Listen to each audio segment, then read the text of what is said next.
Je suis donc Ségolène Labbé, je suis adjointe à Madame le maire et j'ai comme délégation la participation citoyenne et les comités de quartier.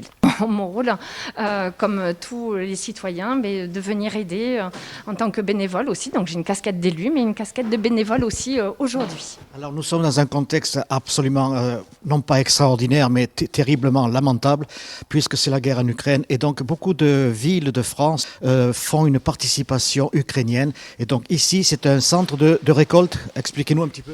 C'est un centre de dons, voilà, effectivement. Donc, il y a une information collective qui a été diffusée par la ville de Colomiers. Et depuis hier après-midi, au centre Capitanie de Colomiers, nous récoltons des dons, donc différents dons, donc des dons de secours avec des médicaments, des bandes, de quoi. Tous les dons sont les bienvenus. Alors pas tous, non, on ne récolte plus les vêtements, on n'achemine plus les vêtements ici, il y en a bien suffisamment. En revanche, tout ce qui est hygiène, secours et matériel de première nécessité, ça c'est ce dont on a besoin là dans ces projets. Madame, vous avez répondu donc à l'appel pour la solidarité ukrainienne. Qu'est-ce que vous amenez? Alors, moi j'ai acheté des produits pour les femmes de première nécessité. Oui. Après, j'amène une rallonge, une couverture en laine de ma grand-mère, je pense, et puis un coussin, voilà. Écoutez, c'est déjà beaucoup, et merci pour eux. De rien. Allez, hop. Alors, les gens qui viennent avec des sacs, là, vous faites un tri avec eux, vous voyez, ça on garde pas? Alors oui, bien évidemment. Hein, on prend ce que nous donnent les columérins et nous les trions ici, comme vous pouvez le voir. On a différents postes, un poste secours, un poste hygiène et un poste logistique. Voilà. Combien de temps va durer cette participation? Pour l'instant, jusqu'à la semaine prochaine. Après, on verra au suivant.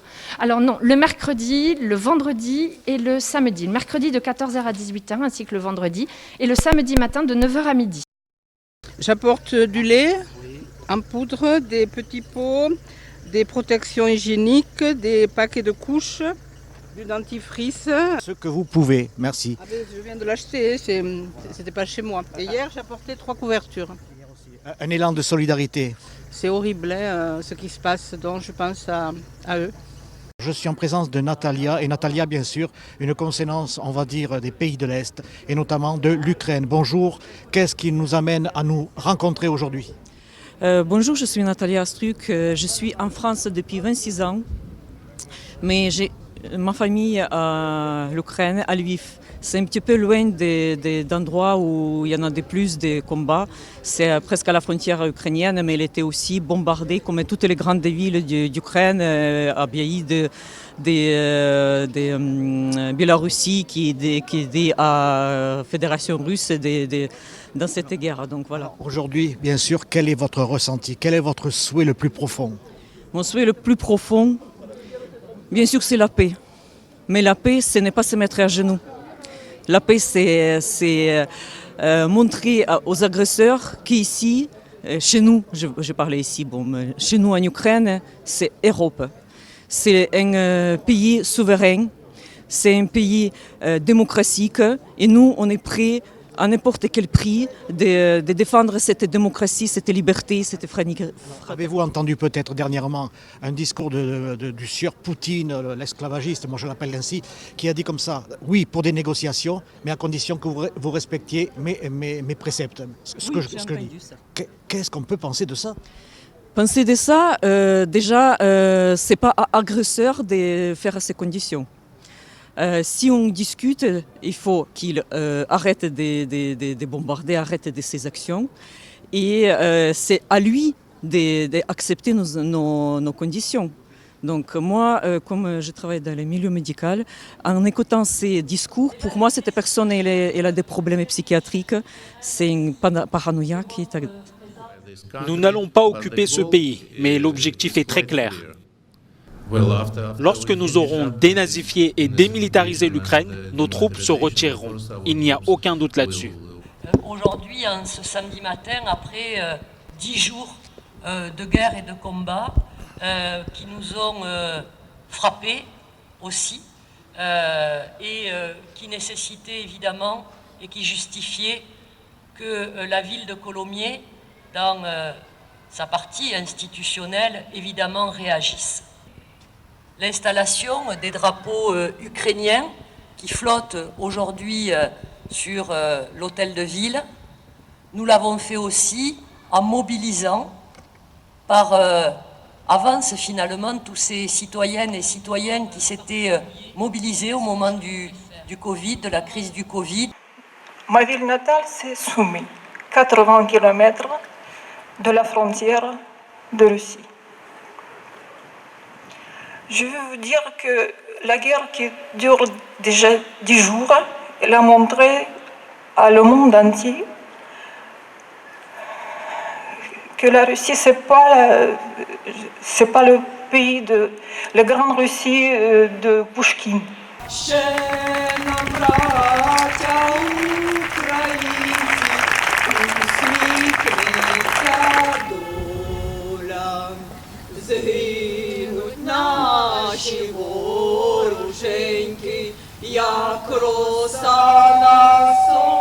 Alors évidemment, des circonstances troublantes, pour ne pas dire encore plus. Vous avez parlé de la réserve citoyenne qui devait être mise en place un peu plus tard, mais là... Alors comme vous le savez, pendant les premiers temps de la crise du Covid, dès mars 2020, on a eu de nombreux citoyens qui se sont mobilisés pour aider, pour participer finalement à cet élan de solidarité qui avait déjà eu lieu. Et nous avions envisagé, et le processus était en cours, de mettre en place ce qu'on peut appeler une réserve citoyenne, sous une forme qui restait encore à déterminer. C'est mon premier adjoint Arnaud Simion qui pilote ce processus.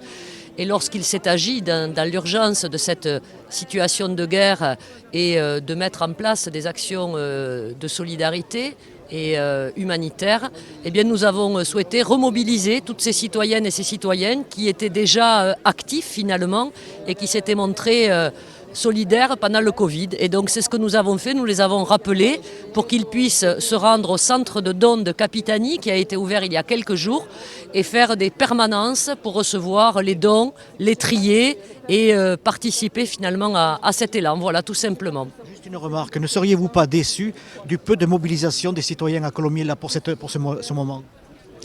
Il y avait beaucoup de monde quand même. On sait très bien qu'aujourd'hui les mobilisations, elles touchent pas forcément des foules. Les gens n'ont pas forcément non plus les informations toujours. Donc je crois qu'il y avait une belle mobilisation, une cérémonie touchante et émouvante. Et comme on dit, l'important c'est de participer. Exactement, c'est d'être là. Pour ceux qui étaient, je les remercie. Les craintes. Cette guerre qui frappe à nos portes nous réveille et nous interpelle. Mais n'oublions pas que des gouvernements aujourd'hui menacés ont, dans un passé pas si lointain, des actions répréhensibles, passées sous silence pour raisons financières, accords commerciaux ou raisons d'État.